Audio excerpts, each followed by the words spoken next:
Hey everybody, hope everyone had a good day and is doing well. So pretty interesting day overall. This is past couple of days. we've had quite a bit of volatility around the final hour of the day. And today, we can see that we've been in a bull channel, and 2 days ago on the 26th, we had an outside down bar. And one of my thoughts was coming into the day over here, I thought that we would try and get closer to the March 8th breakout point. And we had an outside down bar, and instead, the bulls gapped up yesterday and had a pretty strong rally. I thought the odds were pretty high that today would at least trigger the buy signal for the bulls, and it did. And that's why I mentioned in the blog that yesterday's high would probably be a magnet. Now, because yesterday's a doji bar in the middle of a tight trading range, at some point I thought the bulls would probably get fairly disappointing follow through. I thought lower probability we would get a strong breakout on the open. But I thought there was potential today would be a bull trend day or a trading range day, possibly a bear trend day, but more likely sideways around the open of the day. One of the things that's interesting here, this might form a lower high. I don't think it will. I mean, we came really close to the all-time high. All-time high was 22.75, and I believe we got it right up to 21 even. So we didn't quite reach the all-time high, but we came very, very close. So what about tomorrow? Well, tomorrow I believe the market is closed. I think the Globex the Globex is open, but it's probably has an early close. But as far as over the next couple of days, what's the chances that we form a double top with March 21st and we get a sell off all the way back down to the breakout point? I don't think we're going to do that.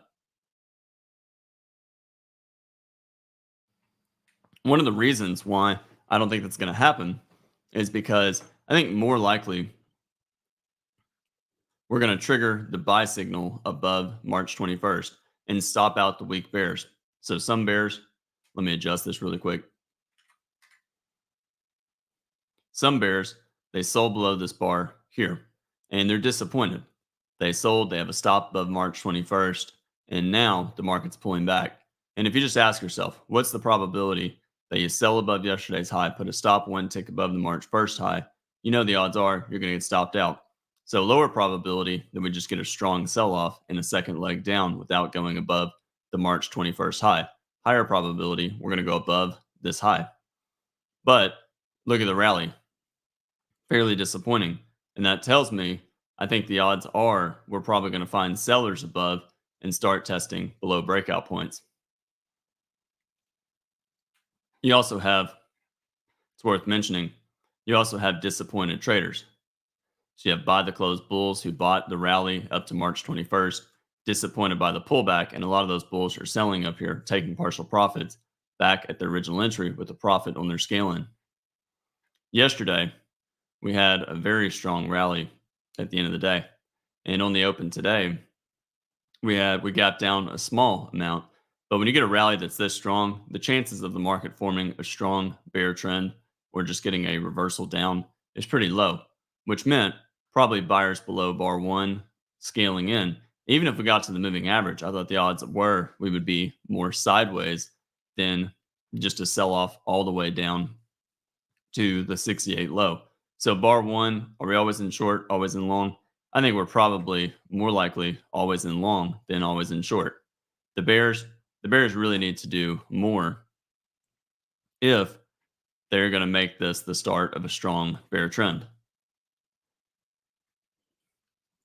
And then bar two, we triggered the sell below one, but a tail on one, probably buyers below and sideways. Three, we formed a bull reversal bar. For the bulls, let me adjust this chart for a second. It's a little bit better.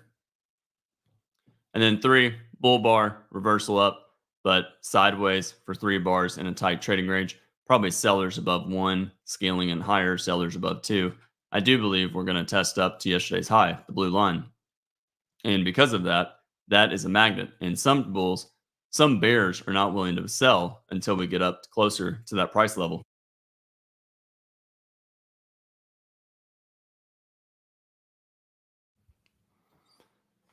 And then 4, we broke to the upside, triggering the buy above yesterday's bar 79. For the bulls, probably sellers above yesterday's high. Now, we might pull back for a few bars and then try and break out stronger. But when you get bars 1 and 2, and it's a bad buy signal bar above the 2 high, probably sellers above and at least a brief pullback. When you look at a lot of stop entries, they typically do not do they typically don't do this. They don't immediately race up and break far above. What's more common is the market will, trying to find an example. We'd have to look on a chart, but more often than not, the market will trigger above a bar like 35 and then pull back for a few minutes or a certain time period and then get trend resumption. So my thought was when you look at stop entries, usually even here, usually the market will often sometimes trigger a buy above 77 as it did on 78, pull back and then trying to go higher.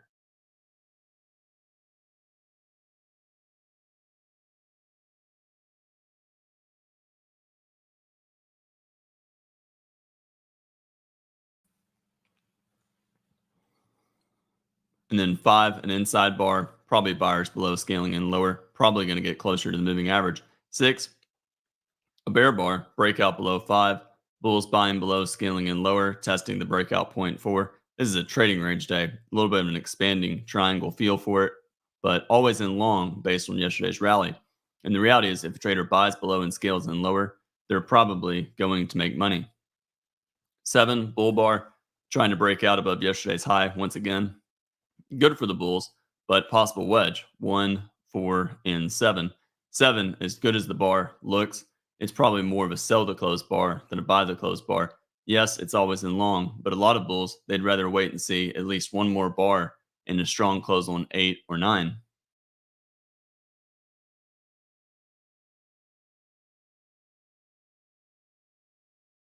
And without the strong close, I suspect a lot of those traders are going to be more interested in selling up here than buying. So why would they do that? Because if you're a bear, it actually makes a lot of sense to think about it from this perspective.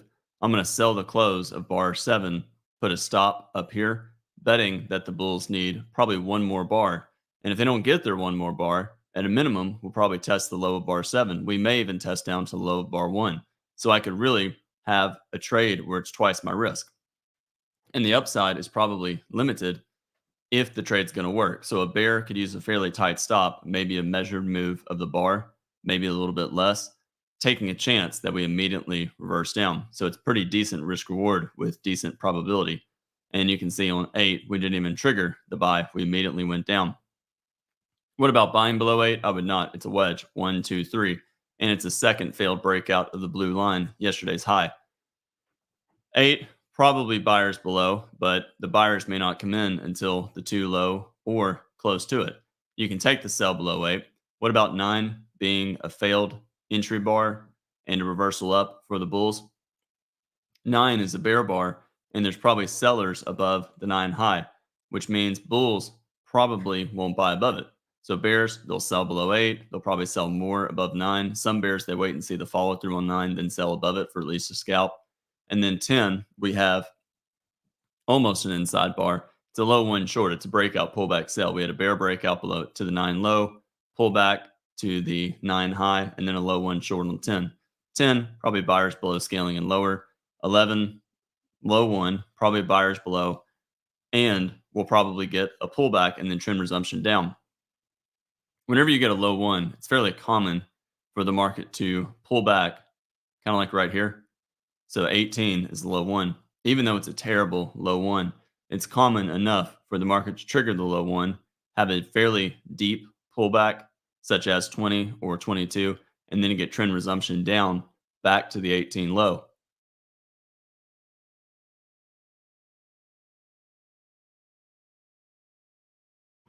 And that's the logic behind channels. Channels, you get prior stop entries that fail, but then ultimately end up working. Bulls, they buy up here, they scale in all the way down. Their original entries end up working. And that's how I think about low ones. So whenever I see a low one like this in a trading range day, even though there's probably buyers below, and the market's probably going to pull back. The one thing I'm thinking about is the possibility that the one thing I'm thinking about is the market's probably going to retest the 10 low. So we triggered the buy below 10 on 11. We reversed up on 12, but there's probably sellers above the 11 high, the 10 high, the high of bar 12, and we're probably going to get back down to the 10 low. And you can see what happened with 13. 13 came really close to the 10 low and then turned up. For the bulls, what about buying above it? You're buying in the middle of a tight trading range.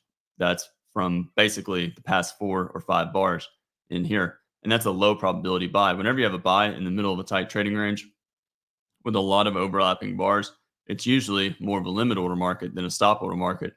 If you do take the buy, I think it's better to probably use a wide stop below at least the 2 low, taking a chance that we've already seen the low of the day. If you could buy and put a stop below 13, but that's such a low probability trade, it's really better to wait and see the upside breakout if you're thinking about doing that.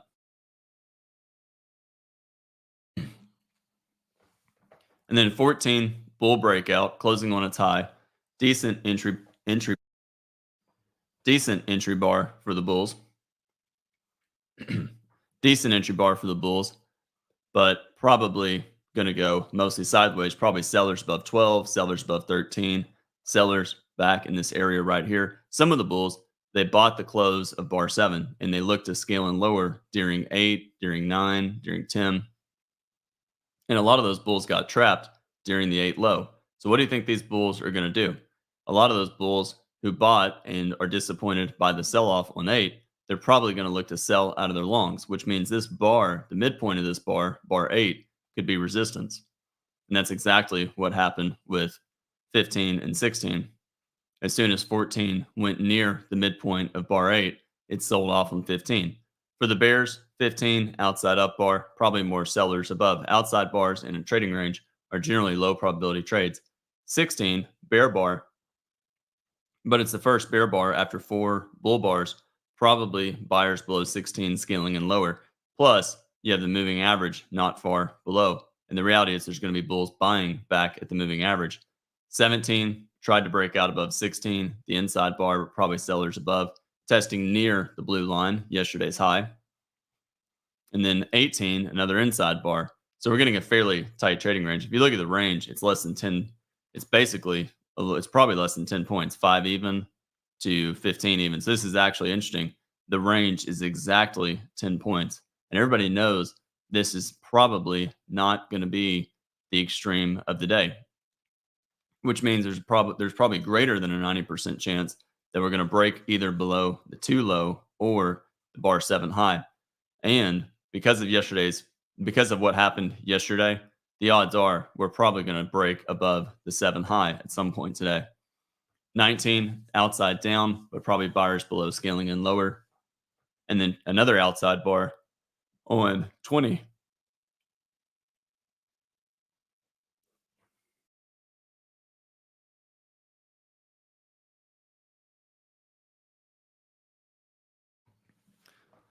Outside, so consecutive outside bars, expanding triangle, probably buyers below, scaling in lower. So bulls, they'll buy the close, they'll buy below 20, betting that the moving average will probably act as support. And then 21, we tested the low of 20 and reversed up. A lot of times, whenever I look to buy, if ever I'm buying, let's say a bar like 20, I want to buy the low of 20. A lot of times, I'll try and buy one tick above the bar because sometimes you'll touch the low of 20 and then reverse up. 21, an inside bar. So we have an IOI pattern, inside bar, outs. I say that. We have an inside, we have an outside, inside, but either way, it's basically an expanding triangle and then it's starting to contract with 21. You can take the buy for above 21 for a swing, but with it being just above the moving average, chances are the upside is probably going to be limited.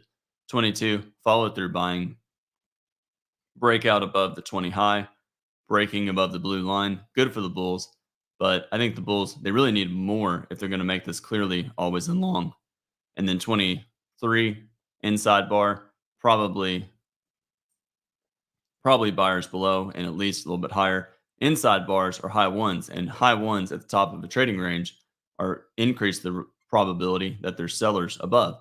So for the bears, probably sellers above 23, and for the bulls, probably buyers not far below 23.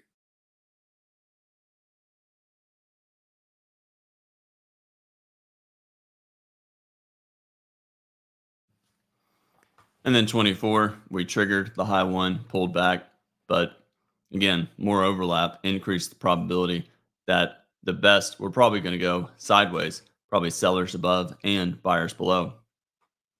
25, breaking out above the micro channel. It's a small channel right here. We're getting a bull breakout and a pullback.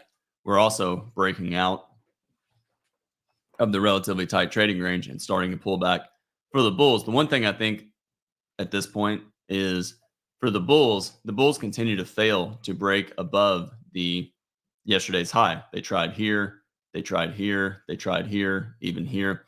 And if they continue to fail to break above yesterday's high, that's going to increase the probability that the market is going to pull back. In other words, if they keep failing to get a successful breakout, a lot of those bulls are going to they'll start to give up and bears will start selling aggressively, which could increase the probability that we test down to the 21 low or the low of bar two.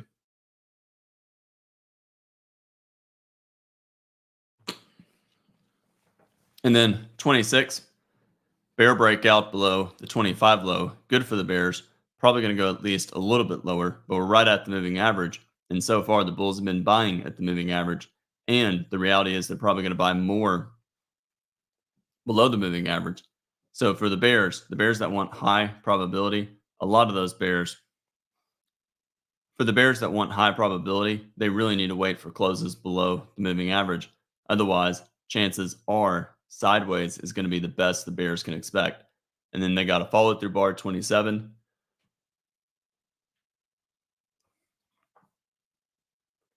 However, as strong as 27 is, it's really not all that ideal. 27, it's an inside bar overlapping a lot of bar 26, and therefore it actually lowers it's a follow through bar, but it lowers the probability of selling the close of 27. It's right at support, so there might be more buyers below than sellers. And then we triggered the sell below 27 on 28, reversed up. Good for the bulls, but one bull bar after three consecutive bear bars with a lot of selling pressure, and the bulls have been trying to get the upside breakout several times. It's possible 28 is a lower leads to a lower high and a second leg down.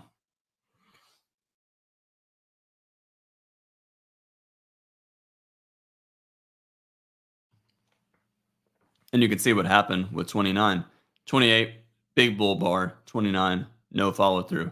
So the bulls who bought the close of 28, they're disappointed. They were hopeful that the momentum would be strong on 29, and instead there was no momentum. So a lot of those bulls will probably look to sell here. And that's what happened with 30. 30, inside bar, probably sellers above and buyers below. And then 31, a bear bar. Looks like the bulls are giving up. This increases the probability that we'll probably go down to the 27 low and the 28 low. 29, 32, breaking out below the moving average, probably buyers below, scaling in lower. And then 33, an inside bar, probably buyers below the low one. The one thing I'm thinking here is that the bears can do a few things to make it always in short. We can get a very big bar closing far below the moving average, or we can get two decent sized bars like bar 8. So if we get a bear bar like bar 8 and then another bar like bar 8, it's closing somewhere down here, that would be enough to probably make the market always in short. Or the bears can get below the moving average and control the market in terms of time. They can start getting a lot of bars below the moving average. It's like here, big bar below the moving average, always in short. Here, trading range, we're started getting a lot of bear bars and actually bars just completely below the moving average. That increased the probability the market was always in short. Here, consecutive bear bars, always in short. Here, not really enough. One bar below, not really ideal, but we started to go sideways under the moving average. Opposite case for the bulls. We're below the moving average, double bottom. We got a strong bull bar and then consecutive follow through bars.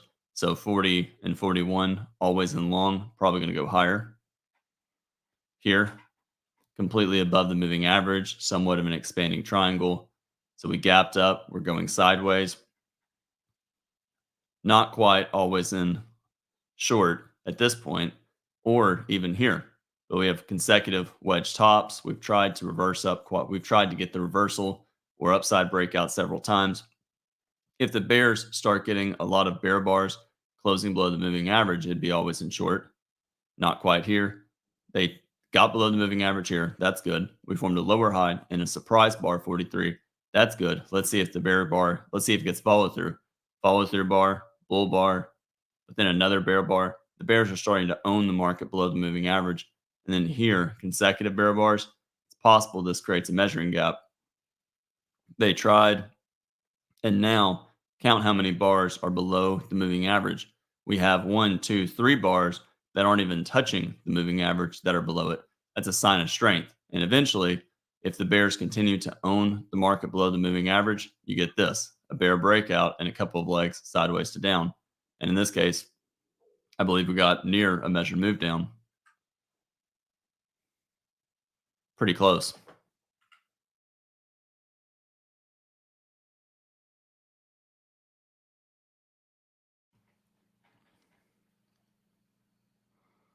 So low one, probably buyers below, and then 32, trying to get a decent entry bar for the bears, but still just under the moving average, possible second leg down after 32, probably buyers below scaling and lower. 33 follow through, good for the bears, tight bear channel. First reversal up probably will fail, but not clearly always in short. Around 50% of the day's range.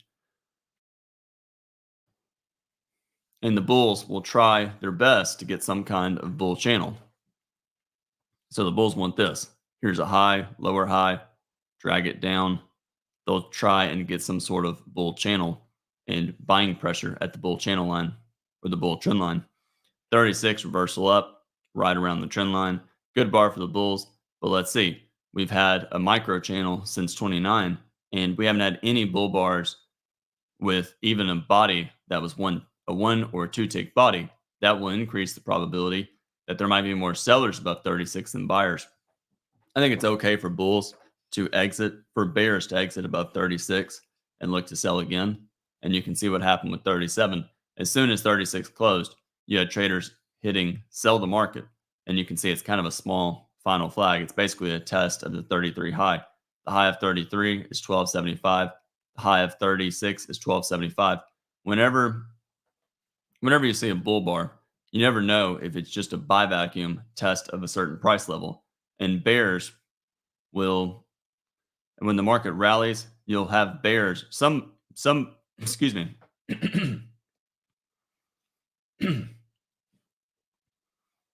Allergies have been bothering me recently. Anyways, what I was saying is bars like 36, you never know if it's institutional bulls buying or if it's institutional bears stepping aside and they're waiting to buy at a certain price level. So down here, they'll look as the market starts to go up, these bulls will buy. And a lot of times, if you look at a bar like 36 at 1130, a lot of times it can be some sort of parabolic wedge. So if we go to 1125 to 1130, which is probably it's right here, it's very hard to see. But let's just draw a few things. So we had a spike here, pullback, and then we channeled down for several legs. And then we got a big bull bar here. But what do you notice? We have a bull bar right here. So it's basically leg one, pullback, leg two, and then a leg three. So it's in essence 3 pushes up.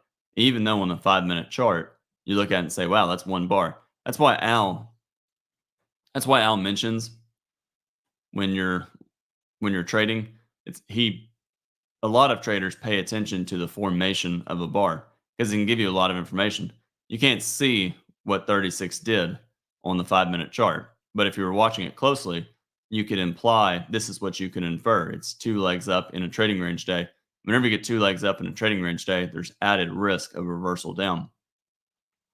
You don't need to know that, but the point is big bull bars can often reverse because they form wedges like right here, bar 7, this bull bar, 9 o'clock to 9:05. If we go to a 1-minute chart,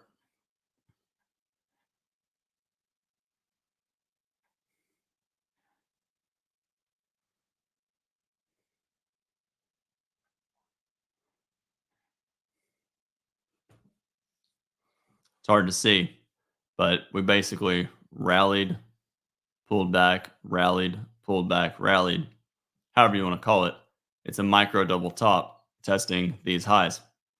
So really, 9 o'clock was here to 9:05. So the bar started here, and we got a strong 1-minute bar here.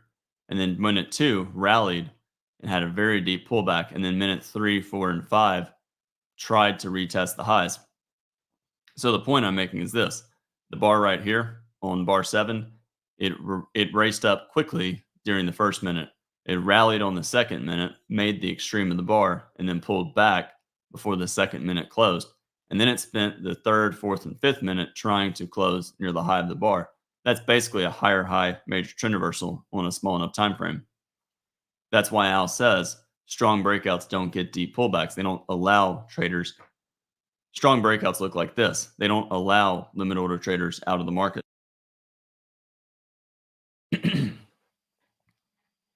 Bears, they got a reversal down 36, 37, followed through 38. Good for the Bears. Probably going to go at least a little bit lower, but we're getting a lot of overlap, and that will lower the probability for traders selling down here. Another bear bar 39, overlap, overlap. Looks like a leg in a trading range. 40, another bear bar. Tight bear channel. Bulls unable to make money above bull bars. And then we got a bull inside bar on 42. For the bulls, is it a buy above the bar? You can take the buy, and it's basically a parabolic wedge. And whenever you get a parabolic wedge, it's a breakout on a higher time frame. So if we go here, this is 11:55.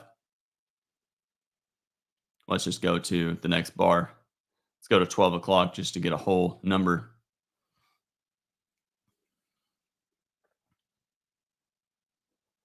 That is, in essence, the 12 o'clock bar right here. Tight bear channel.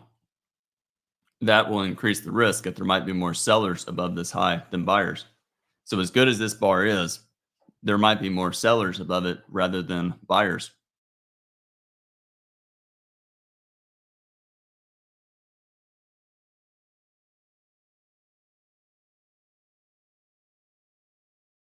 $43 downside breakout.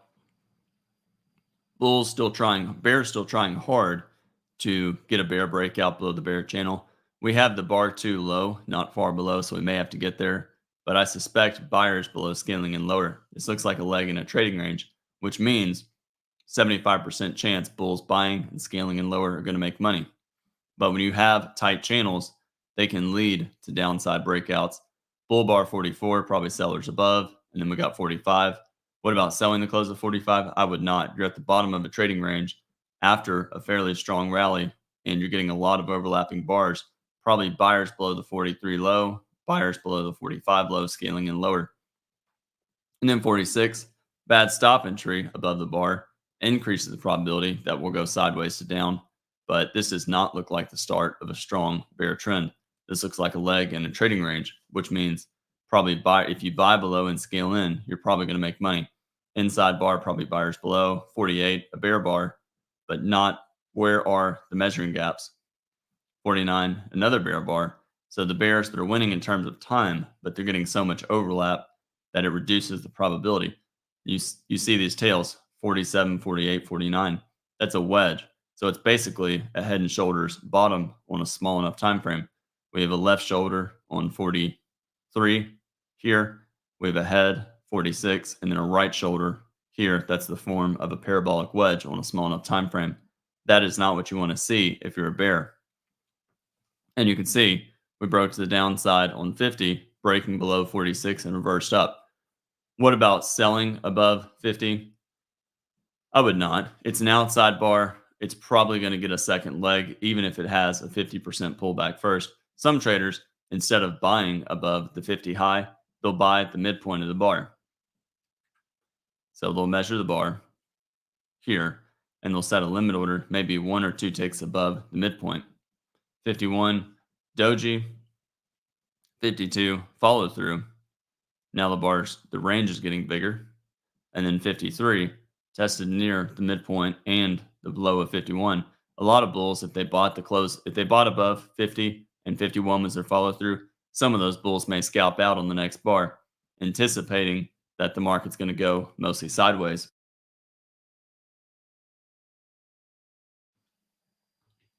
Bear bar, 53, but probably buyers below scaling and lower. 54, bull bar, probably 2 legs up. Series of sell climaxes. This is probably leg 1, pullback, and we'll probably get a second leg. 55, second leg down after 53. Bears got a sell off, pullback 54, second leg down 55. And then 56, 57, a second leg up from the rally up to the 53 high. For the bulls, what about buying 57? I would not. You're really close to the 36 high, the top of the channel, and there's probably more sellers up here than buyers. I think it's reasonable to expect the market to test the yesterday's high once again and maybe break above the bar 25 high. We have a perfect double bottom with 2 and 50.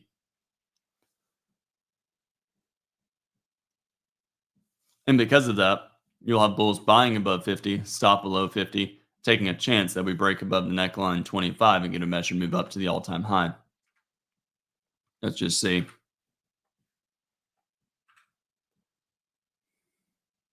And that measured move would take you above the all-time high. Bear bar 58, probably buyers below. And then 60, a second leg down from 58, but forcing traders to buy high in a tight trading range. There might be more sellers above. 61, inside bar, probably buyers below scaling and lower, but it's tight trading range right in the middle of an overall channel.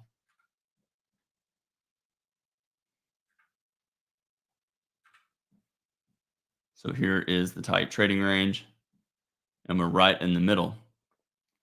We had a spike, pullback 36, sell off all the way to 50, deep pullback, and this is basically the middle of that channel. And the market's deciding, are we going to break above the top of the channel, break above 36, or are we going to sell off to the 50 low? And then another inside bar, 62, really not a good limit order market, tight trading range. Best to assume probability close to 50-50.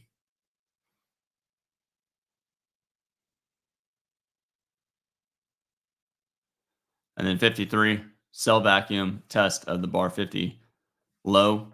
For the bears, they're hopeful that it's a bear breakout it's the start of a bear breakout, and 64 is going to have strong follow through. For the bulls, they'll look at it as just a retest of the 50 low where the bears got trapped, and they'll look at it as a failed breakout below this triangle. And then obviously 64, strong reversal up after 63. That trapped a lot of traders into a bad sell, which means a lot of those bears may exit above the 64 high. The market's trying to decide, is it going to break below the 2 low, or is it going to break above yesterday's high in the bar 25 high? And because of the context with yesterday, the odds are we're going to get a second leg after this big bull bar. So we have a big bull bar here, which was this yesterday, sideways trading for several hours, and then another, basically a second leg up, and it's a final flag. We reverse down. And then we have follow through buying 64, 65. That is strong enough that we're probably back to always in long, and the first reversal down is probably going to fail. So some traders, they'll buy the close of 65, stop below 63, betting that we'll get a measured move up. And then 66, obviously a really big bull bar. What about buying the close of 66? You can. It's a bull breakout above today's range, the high and the high of bar 25. But 68 is such a big bar. It's a climactic bar with a big tail above the bar. And that increases the probability that the market's going to go more sideways at this price level than sideways here than straight up. And do you remember what happened with 67? 67 did not sell off immediately. So it didn't rally above and then in the first minute of the bar sell off. What it did, it spent a lot of time around the close of the bar and the high of the bar. It kept trying to break out. And I believe it actually went up to, I'm trying to remember exactly. I believe this bar sold off in the pretty strongly in the final 60 seconds of the bar, trapping a lot of bulls. So bulls who bought this close, they were hoping for strong follow through buying. They couldn't get it. Then the market reversed in the final 60 minutes. But 67, it's a possible second leg trap, rallied at 57, pullback 63, second leg 66, 67. But it's a surprise breakout. And the breakout 64, 65, 66 is fairly strong, which reduces the probability that a lot of traders will sell below the 67 low. Plus, there's a tail below the bar, so it may just be a sell vacuum test of the 57 high, the breakout point right here. And then you can see 68 sold off a little bit, testing near the moving average, and then reversed up, testing the high close of 66. Some bulls buy the close of 66, buy more lower, and they'll look to get out break even. I think the odds are it's a high one buy above 68. High ones often get a brief pullback and then trend resumption. So we may have some sellers above the 68 high, but you also have trapped bears who sold below 67. And because of that, I suspect there's also trapped bears trying to exit on any pullback. So even if we trigger the buy above 68 and pull back to the midpoint of the bar, somewhere down here, I suspect there's buyers not far below. Bulls buying a pullback of this bar and bears buying back shorts who sold below the 68 high. So some bears, they sell below, who sold below the 67 high. Some bears, they sell below 67. They sell more above a bull bar here, and they try and get out break even. And there's no surprise that the midpoint of this bar, which is pretty much 14 and a quarter, is the exact low. The market went one tick below 14 and a quarter on 69. That's due to bulls getting out. That's due to bears trying to get out around break even. 69, follow through buying. It's not a good sell below it, so probably buyers below.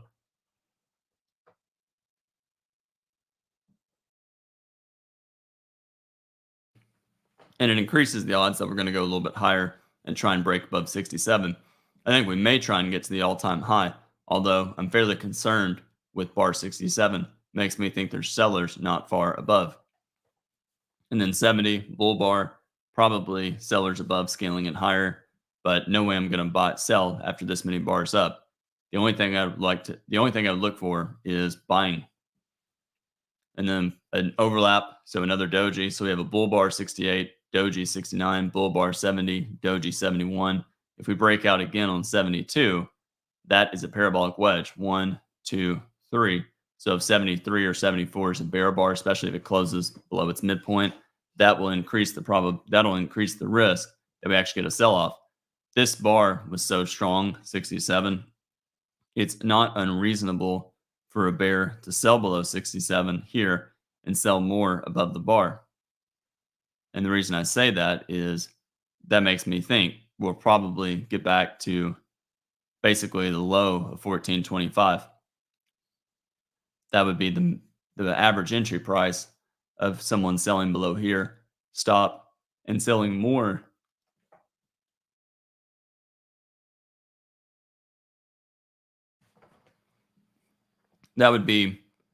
This would basically be an average break-even price. So break even on the entire trade, bears sell below 67 and sell more above the high. And that's why 73 started bouncing here. It's also a retest of the 68 high. So this overall looks like a trading range, probably going to go sideways, probably going to get down to the 67 low as well. And then we have consecutive bear bars, 72, 70, 73, 74, but probably buyers below scaling and lower. What about buying here? I would not. So late in the day, you can get surprises. We tried to bounce on 75, but that was in part due to what I just said a couple of minutes ago. The bulls, you have bears who sold below 67 here, selling more higher, trying to get out break even. So if you look at the low of this bar, 12 and a half, your entry price is 12 and a quarter. The low of this bar, 12 and a half. It missed it by one tick. So some bears are buying back their shorts early, but other bears, they look at 75 and they say, yeah, 75 is actually a bad buy. It's 70, 73, 74 is trapping bulls into bad sells, which means 75 is a bad buy. It's a weak looking high one, and high ones often have sellers above. 76, trying to break below 75, forming a tight bear channel, getting near the breakout points over here. It's possible we have to get all the way back down to the 63 high. It was a bad buy signal to buy above it. And then we got another doji 77, and then we just pretty much went sideways to down on the very next bar. But you can see what happened. We had a fairly deep pullback. So if you're a bull, not that 72 is a great buy, but if you're a bull and you bought it and you bought some distance below, maybe you just bought below the low of this bar, 74, you could easily get out around break even.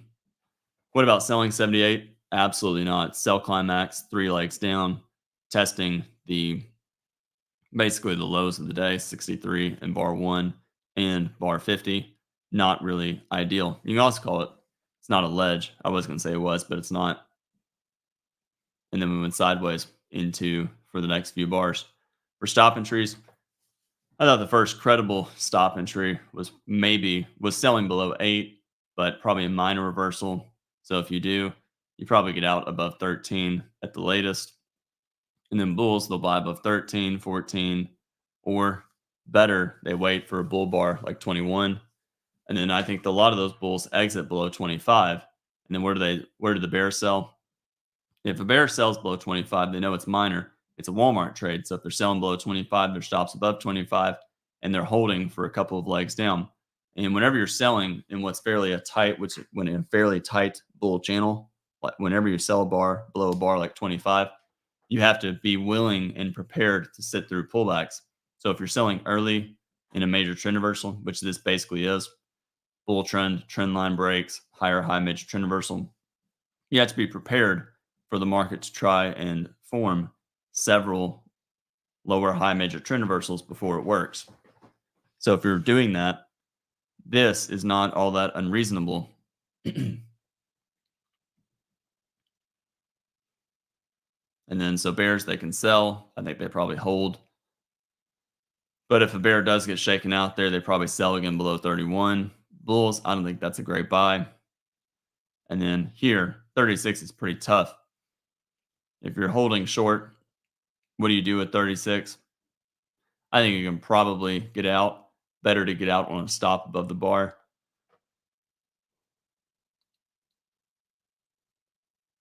And you can see it never triggered with 36. 36 never triggered. And then we continue to go down, still always in short. I think it's okay to get out above any of these bars.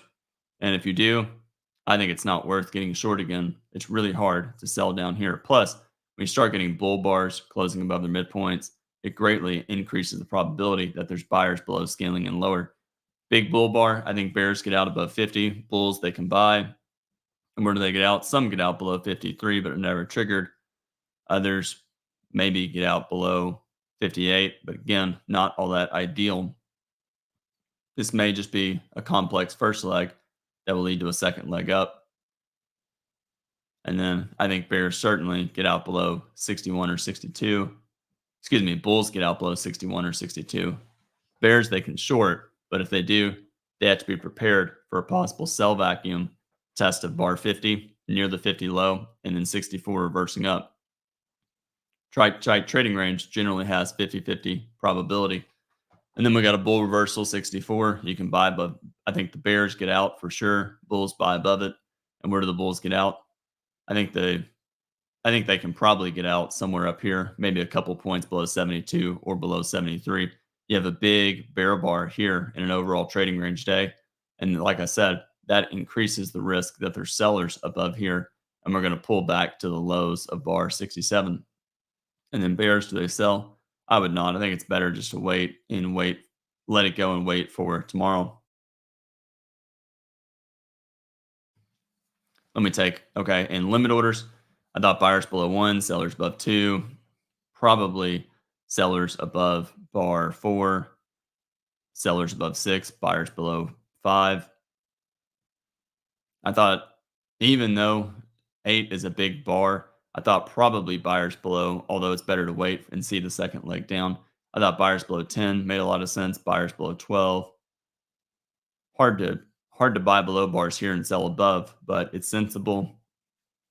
I thought sellers above 24 and buyers below 49, buyers below 48, buyers below 54, and I thought there were buyers below 67, but not really a great bar to buy below. It made sense though because there were trapped bulls on 66. And then here, I thought the reality is there's probably sellers above the 67 high. It's a parabolic wedge, which means there's a greater risk that 72 might reverse. And that's what happened with 73. And then here, I'd let it go. For buy the close, sell the close, I thought it was probably buy the close. That's actually pretty tough. I don't know if there's any really clear buy or sell the closes in here, unless you're doing opposites, two legs up or three, one, four, and seven. Bull bar closing on its high with seven. So, and at resistance. So traders sell the close rather than buy it.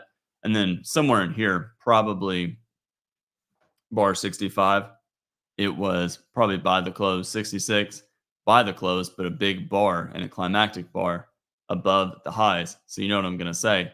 You have to be prepared for a possible deep pullback. And then that's really probably it for buy the close, sell the close. Let me take a look at a couple of questions.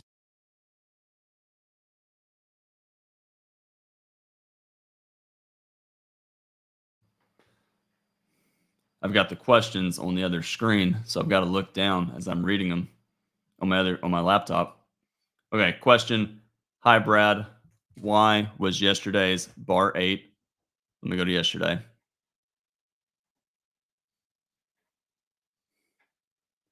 Okay, question.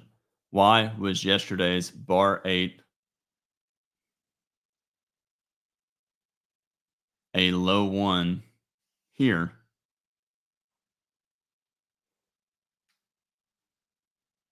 I'm not sure if you mean bar 8, but I'm assuming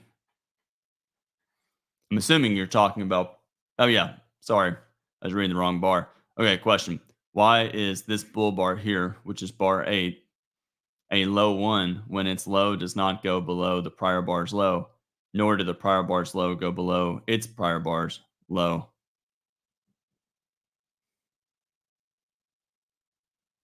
Bar 18, that makes more sense. Okay, so why is bar 18 here a low 1? Bar 18 is a low 1. It's a retest. A low 1 can be a low 1 simply means it's the first trend resumption attempt of the initial move. So we had a sell off on 15 and 16 and a pullback 17. I look at 18 as a low 1 because there's going to be bears selling the close of 16, disappointed by 17. And those bears who sold and scaled in, they expect the first reversal down to probably fail. And the reason it fails often is because you have limit order bears who sold the close, scaling in. They will try and get out break even on the entire trade or with a small profit, which means there's buyers not far below. But remember what I said, low ones typically lead to pullbacks and then trend resumption. So bulls and bears are buying down here for scalps. And then we pull back further and you see what's happening. We're getting closer back to the 18 low because you have bears selling, scaling in higher, trying to get out break even. Another rally and then a bear bar. And then we went further below it. But that is a low 1. I want to make sure I'm answering your question. So why was yesterday's bar 18 here a low 1 when it does not go below the prior bar's low here? Well, low ones don't technically go below the prior bar. Low 1 is a retest of the extreme. So here, this is a high 1. Bar 4 is a high 1, even though technically bar 5 didn't trigger it. Bar 4 is retesting the extreme. So we rallied, had a deep pullback, and then we retested the extreme, which is basically creating a high 1.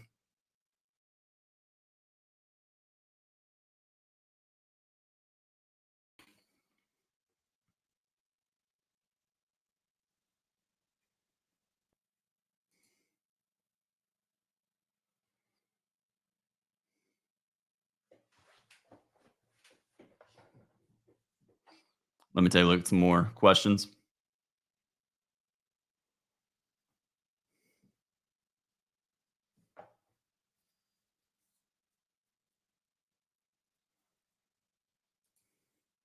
So to emphasize, sometimes a bar doesn't go above the previous bar's high or low, but you still say it's a high one. Yeah, it's kind of like right here.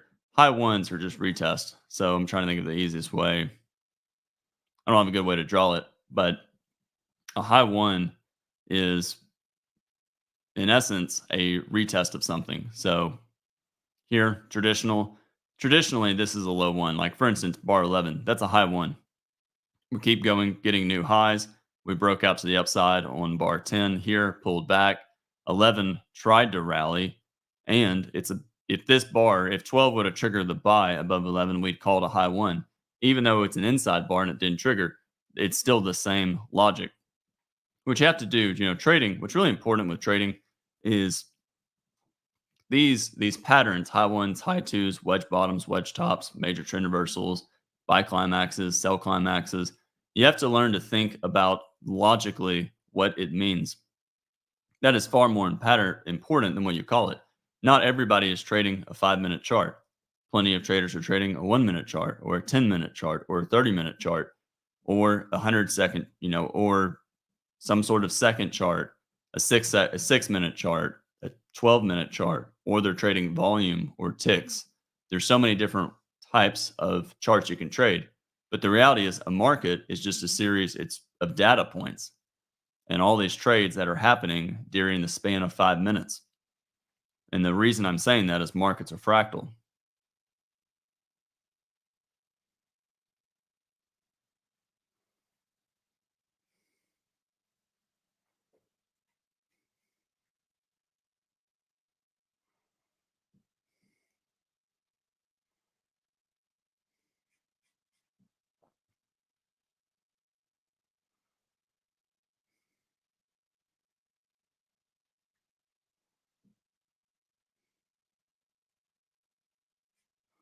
All right, so that's all the time I've really got for questions today. We have a doji on, well, it's pretty much the end of the month, so let's just talk about all that. Monthly chart, another bull bar closing on its high. Bulls are obviously so far not running out of steam, which means we're probably going to go at least a little bit higher. Strong breakout. That was my problem with selling at 5,000. I mentioned that if you bought puts theoretically at 5,000, one of the issues you could run into is at some point we're probably going to retest 5,000, but we could go fairly far above the 5,000 price level, or we can just oscillate and go sideways. It's kind of like over here. This got fairly extreme and climactic. I don't think we're going to do this. So the odds I think are fairly low. I think it's really low that the market is going to get a measured move up without pulling back first. But I think the odds are really high that we're going to go sideways for months and months and months. So we may have to do something like this for a while. In other words, rally, get a bear bar, and then we get a bull bar, go a little bit higher, a bear bar, bull bar, start to go sideways. In other words, break the trend line. The bears have to stop the buying pressure. They have to make the market go sideways. Then we'll probably test down. Ultimately, I think we'll test down here at some time this year. But the bears, they need more selling pressure. And then weekly chart, consecutive buy climaxes, doji bars, good looking bull bar, probably going to close these gaps. We have a high one buy above the current bar, so 21 and then 22. So it's basically an inside bar. There's probably sellers above the bar and we'll pull back. So next week may very well be an outside down bar. Obviously, if we're just looking at the day only, it looks like this. So it's an inside bar. So next week may in fact go outside down. I think the next week or two will probably disappoint the bulls. Now, what are the chances that next month is going to be a bull bar? We have 5 consecutive bull bars, 4 out of 5 closing on their highs. And I think that increases the probability that next month is probably going to be a bear bar. Just look at this chart. How many times do you get 5 consecutive bull bars in a row? 1, 2, 3, 4, 5. Maybe. Let's see here. Opens 93, closes. So that's a bull bar, just barely. We have 1, 2, 3, 4, 5. There's a bull bar. one, two, three, four, five, six, seven, and then a bear bar. That's fairly extreme. In the open, 58 and a quarter, and the low, 52. So not a lot of times where we've had more than 5 bars in a row. And these bars are pretty strong. That makes me think we'll probably get a pullback. But if we do get a pullback, you know what's probably going to happen. There's probably buyers on the first reversal. So I doubt we're going to go just straight down without at least going sideways and maybe getting a small second leg first. Daily chart, I've been saying it for a while, but the bulls need to start filling, the bears need to close these breakout points here and here. And March 8th is important. For one,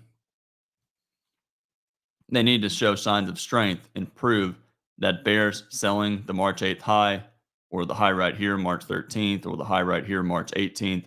They need to prove that those traders can sell and scale in and make money. So we'll see. All right. Thanks everybody for watching. The next review will be on Monday because tomorrow is a holiday and tomorrow is Good Friday. Okay. Thanks everyone for watching, and I will talk to everybody soon.